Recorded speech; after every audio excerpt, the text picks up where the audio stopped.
कृपया नेत्रों को बंद कर लीजिए। अपना ध्यान अपने आप पर ले आइए। बाहर मूर्त पदार्थ हैं, उनको सुख दुख नहीं होता है, क्योंकि वे सुख स्वभावी नहीं है।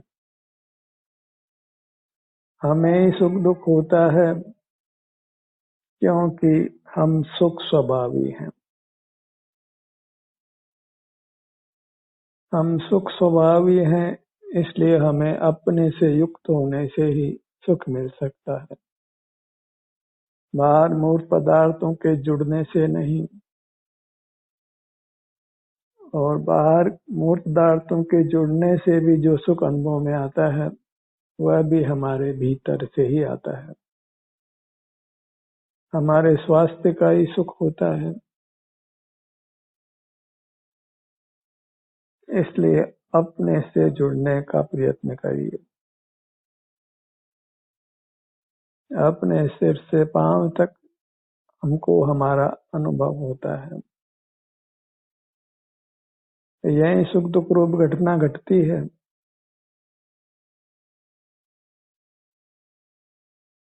बहिर्मुख रहने पर भी हमें सुख दुख अनुभव में आता है। अंतर्मुख रहने पर भी हमें शारीरिक सुख दुख अनुभव में आता है। दोनों में क्या विशेषता है? बहिर्मुख रहने पर सुख है वो वास्तव में पारमार्थिक सुख नहीं है, उत्तम सुख नहीं है। और बहिर्मुख रहने पर क्रमशः दुख बढ़ता है और सुख घटता है।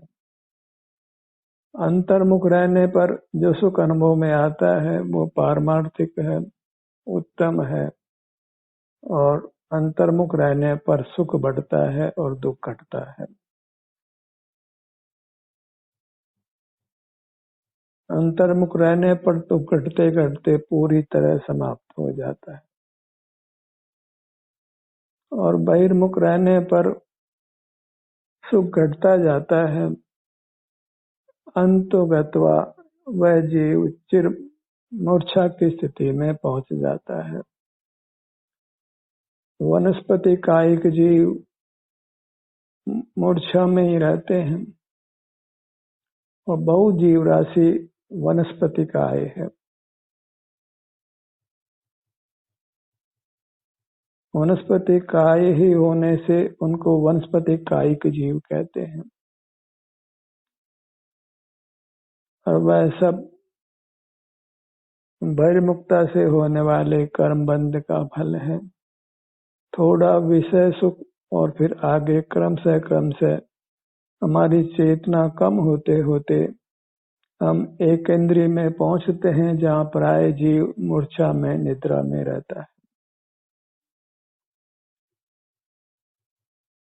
फिर विषय सुख का अनुभव भी प्राय नहीं होता। बस यही विचार कर बाहर होने वाले सुख को छोड़िए और अंतर में कदाचित शरीर में वेदना भी अनुभव में आती है तो उसको भोगिए, क्योंकि वह दुख घटते हुए समाप्त होगा और सुख बढ़ते हुए अनंत होगा, अविनाशी होगा। इसी वेद विज्ञान के बल पर सिर से पांव तक आने पर कदाचित शरीर में किसी भाग में वेदना भी है तो उसका अनुभव करने में भी हमारा हित है। उससे वो वेदना अंतोगत्वा कर्मफल देकर चली जाती है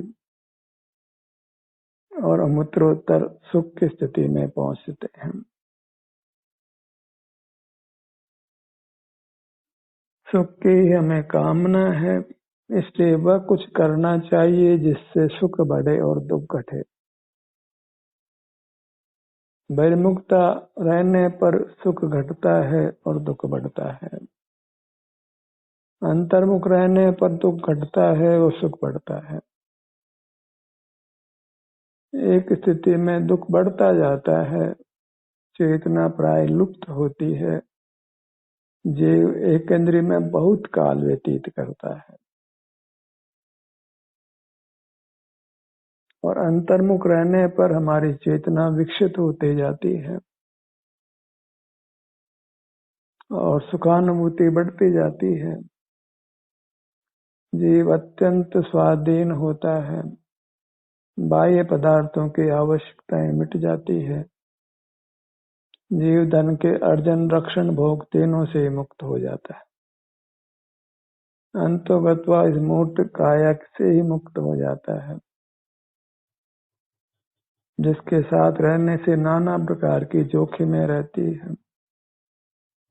जलने, कटने आदि का भय रहता है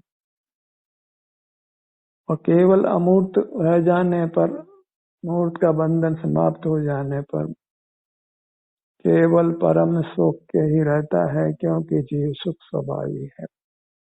उसका स्वभाव पूर्णता प्रकट हो जाता है।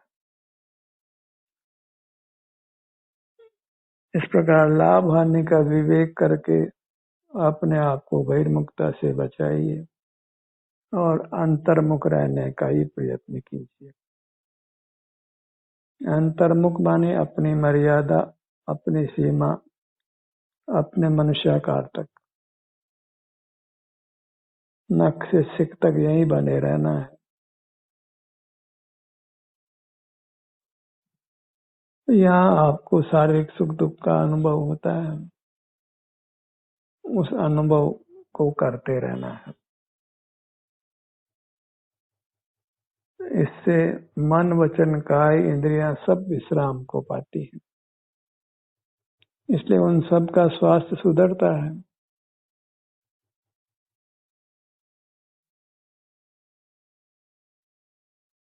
और उससे जितने काल हम बहिर्मुख रहते हैं, तो निरंतर अंतर्मुख रहना भी संभव नहीं होता।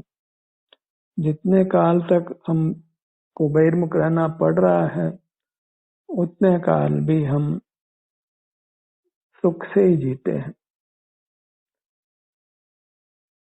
दुख कम रहता है और सुख अधिक रहता है। बहिर्मुखता में सर्वथा सुख हो, यह तो कभी संभव नहीं है।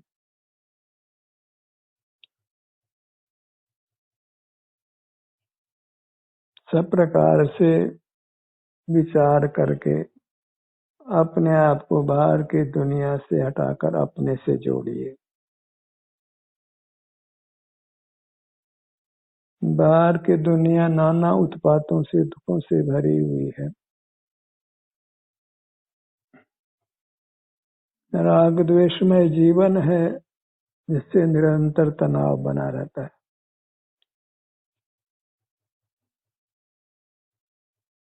बहुत धनिक जन भी आत्महत्या करते देखे जाते हैं, बहुत बलवान भी आत्महत्या करते देखे जाते हैं। बहुत बलवान, बहुत बुद्धिमान भी मांसाहार करते देखे जाते हैं। बहिर्मुख रहने पर मानव सारा विवेक ही नष्ट हो जाता है। अयोग्य कार्य जीव करता है, नाना अपराधों में शामिल रहता है, नाना अपराध करता है। मानव बहिर्मुखता में सारी मति ही मारी जाती है। जीव बेबस होता है, बुद्धि विपरीत कार्यों में हमको जोड़ती है।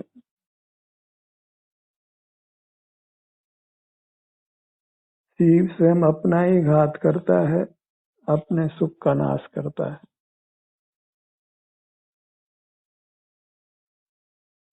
जब जागो तभी सवेरा है। अपने सन्मुख होना वही जागना है और उसी से सुख रूप प्रभात उत्पन्न होता है।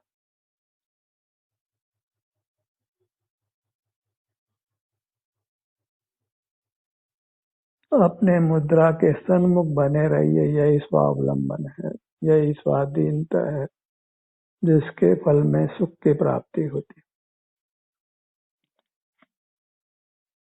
देखिए अपने विभिन्न भागों में सुख दुख की क्या स्थिति है, उसका अनुभव कर लेना मात्र ही हमको भविष्य में सुख प्रदान करता है। वर्तमान में हमें आकुलता से मुक्त रखता है, तनावों से मुक्त रखता है। राग द्वेष से मुक्त रखता है।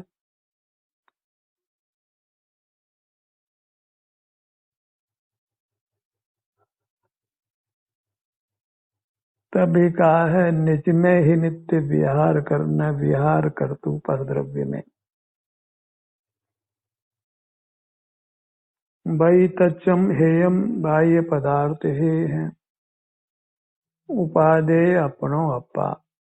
अपना आत्मा जो मनुष्याकार है, अमूर्त है, सुख स्वभावी है, वही उपादेय है, ग्रहण करने योग्य है।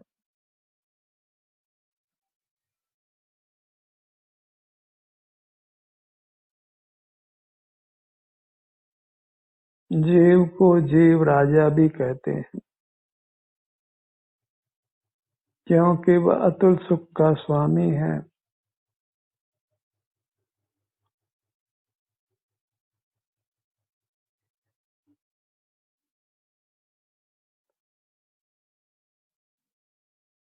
पांव से मस्तक तक ये अपने अमूर्त जीव राजा को अनुभव में लीजिए।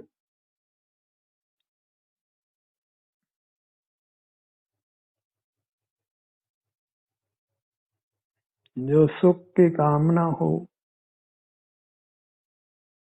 स्वस्थ रहने की कामना हो, संसार दुखों से आप त्रस्त हुए हो, भय उनसे भय लगता हो, तो बस नेत्र बंद कर अपने सन्मुख रहिए, अपने मनुष्याकार का ही आश्रय करिए।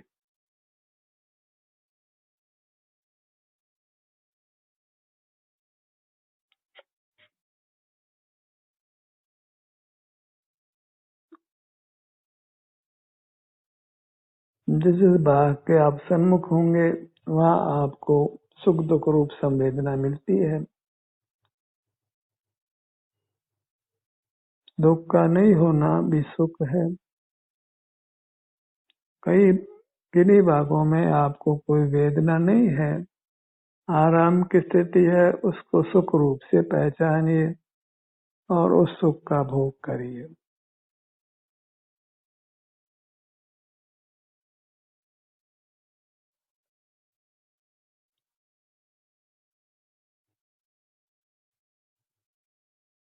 अपने में उपस्थित रहना है, अपने को छोड़कर भागना नहीं है।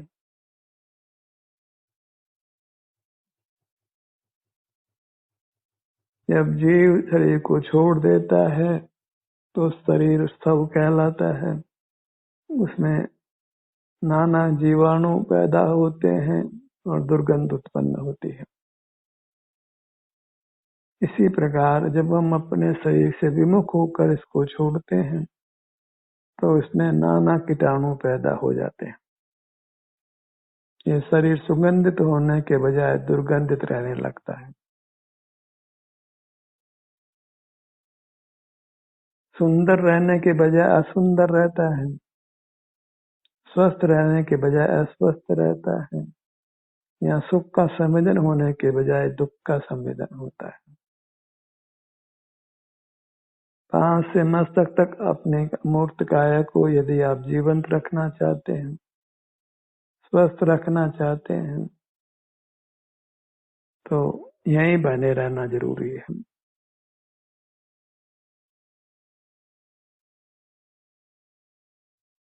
अन्यथा जीते रहते ये शरीर बदबू उत्पन्न करेगा, नाना कीटाणुओं से रोगों से ग्रस्त होगा।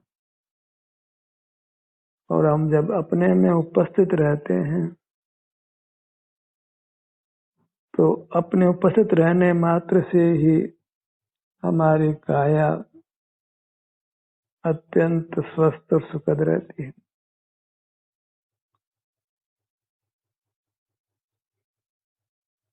ऐसे ही अपने उपयोग का फल है, अंतर्मुख होने का फल है।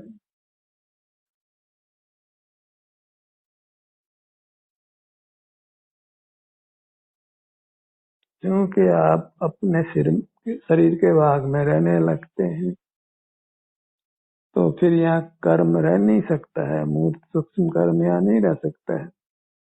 बिना प्रयत्न के ही वह हमको छोड़ देता है।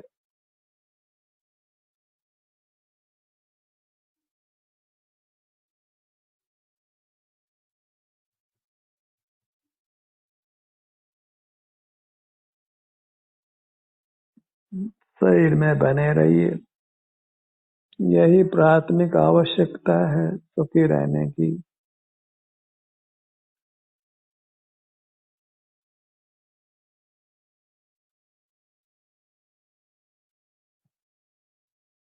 अपने मन में अपना नाम लीजिए, जो नाम हमारे अमूर्त काया का परिचायक है।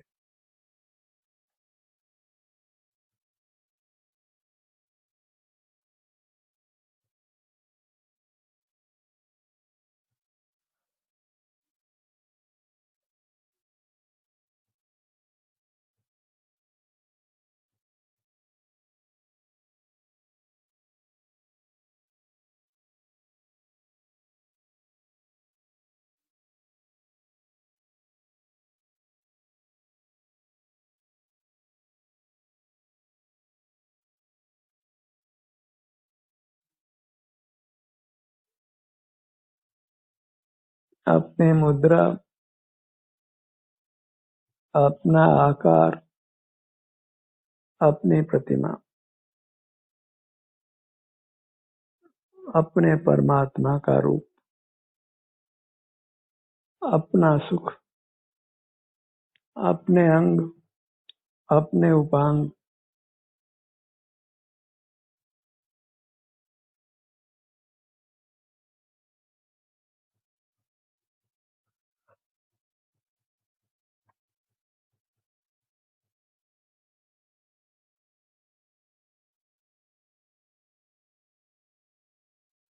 शरीर में वेदना का अनुभव होने पर भी, शारीरिक दुख होने पर भी हमें अपने आप को बाहरी दुनिया से छुड़ा कर रखना है।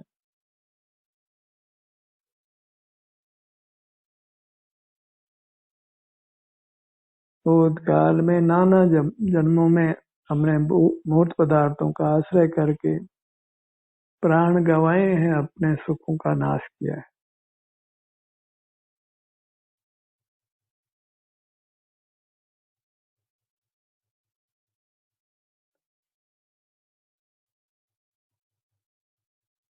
अपना पूरा चेहरा,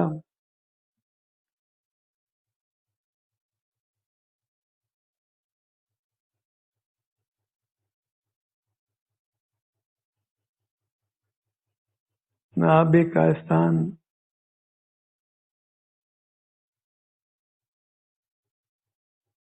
अंतरंग अंग दिखाई नहीं देते हैं, तो उन अंगों के बारे में कल्पना भी मत करिए।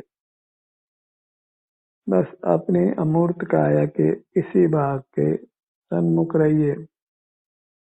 एक स्थान को बदलकर दूसरे स्थान पे भी आ सकते हैं, पर बाहरी जगत से हमें अपने आप को छुड़ाए रखना है।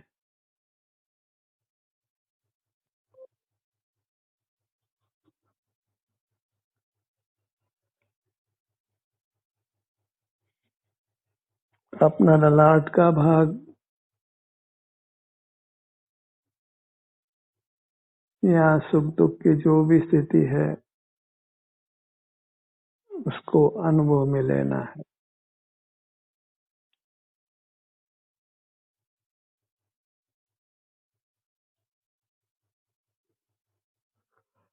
धड़ के भाग पर आइए, फिर आना है, क्योंकि वही ध्यान का स्वरूप है। फिर ध्यावे आत्मा सो चारित्र पुनान। यहाँ जो भी पुनरावृत्ति होती है उससे भयभीत नहीं होना है, आकुल व्याकुल नहीं होना है, क्योंकि मोक्ष मार्ग पुनरावृत्ति रूप ही है। मोक्ष भी परावलंबी नहीं है।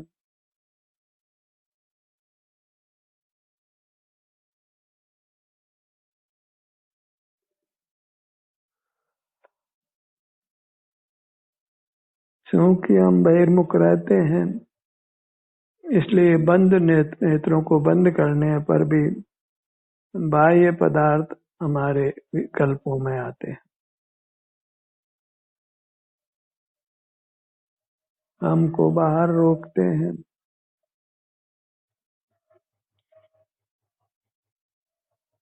इसलिए अत्यंत सावधान रहकर केवल अपने शरीर में होने वाले सुख दुख का ही वेदन करते रहिए।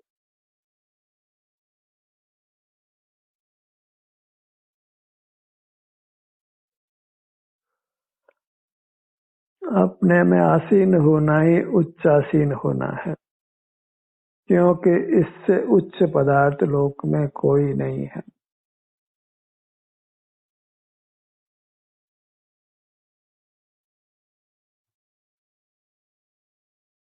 जो परमात्मा हुए हैं, हो रहे हैं और भविष्य में होंगे, वे अपने स्वभाव के स्व के आश्रय से ही हुए हैं, हो रहे हैं और होंगे।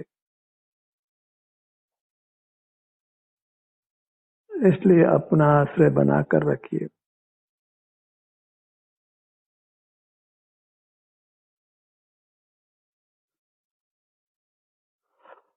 बाहर की यात्रा में तो नाना व्यवस्थाएं बनानी पड़ती है, पर भीतर की यात्रा में कुछ भी व्यवस्था करना नहीं है। इसलिए भीतर की यात्रा ही श्रेष्ठ है। इसी में हमें उत्तम सुख शांति का अनुभव होता है। सीने का भाग, यहाँ रही सुख दुख की अवस्था का अनुभव कीजिए।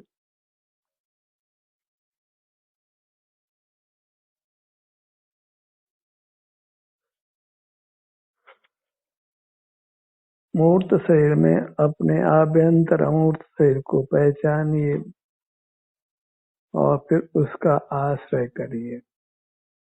अमूर्त का भी आश्रय होता है और उससे ही हमें उत्तम सुख का भोग होता है।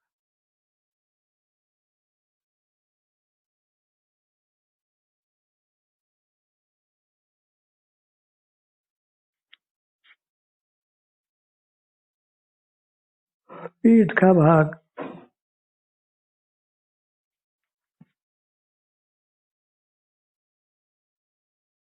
अंतरंग को वो हमने देखा भी नहीं है और उनको देखने की आवश्यकता भी नहीं है।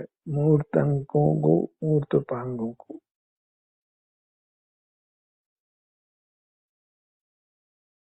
इसलिए अंतरंग मूर्त अंगों को याद करने की आवश्यकता भी नहीं है। हमें हमारा क्षेत्र अनुभव में आता है, जहाँ हमें सुख दुख का संवेदन होता है, बस उसी से ही अपने स्वरूप में लीनता कीजिए।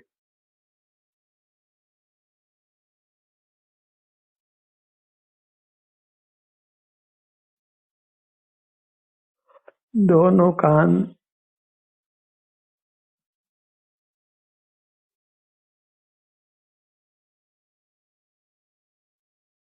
जो कान के स्थान हमारे अनुभव में आता है, वो कान हमारा ही है, वो पर नहीं है।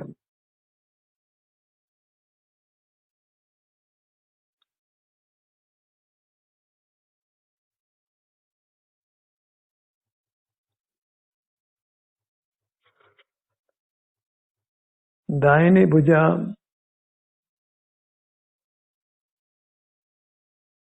कंधा, ऊपर की भुजा, कोहनी, निचली भुजा।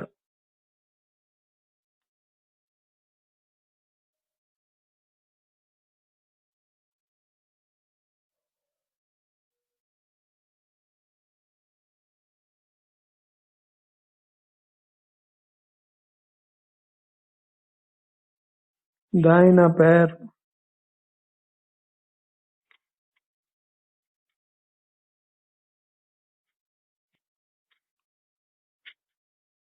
दाहिने पैर में जहाँ जैसी संवेदना आपको मिल रही है उसमें ही संतुष्ट और तृप्त रहना है।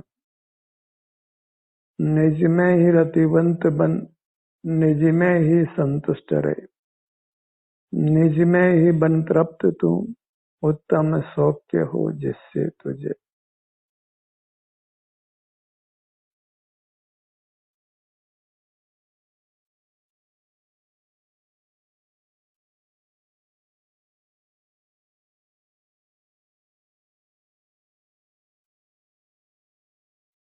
अपनी पूरी प्रतिमा, अमूर्त प्रतिमा, ये भगवान का रूप है, निश्चय मानिए और उसी आदर से इसके सन्मुख रहिए।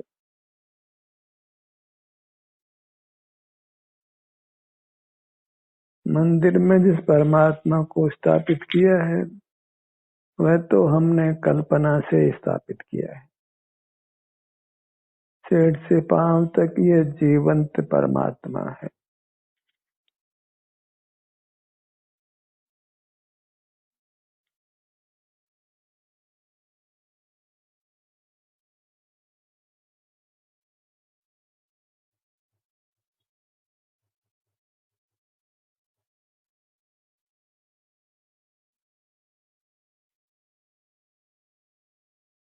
अपने में उतरना है माने अपने ही सन्मुख ठहरना है।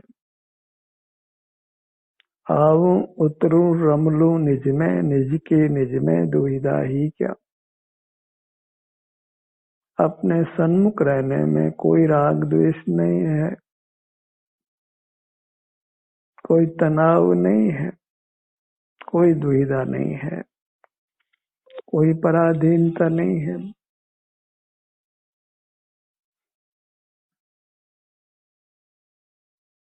आप जिस भी आसन में है, मुद्रा में है, उसी मुद्रा आसन में आपको आपका अनुभव होता है।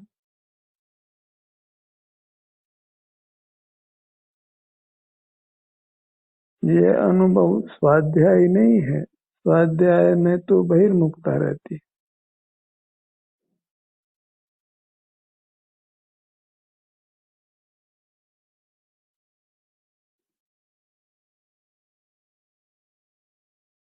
अत्यंत उत्तम सुख के भोग के लिए, अविनाशी सुख के भोग के लिए बस सिर से पांव तक, नख से सिर तक बने रहिए और अपनी उपस्थिति 100% बनाइए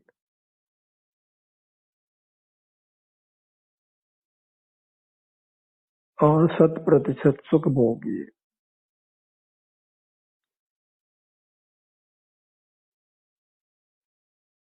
ध्यान का ये सत्र यही समाप्त होता है। आपकी सहभागिता के लिए धन्यवाद।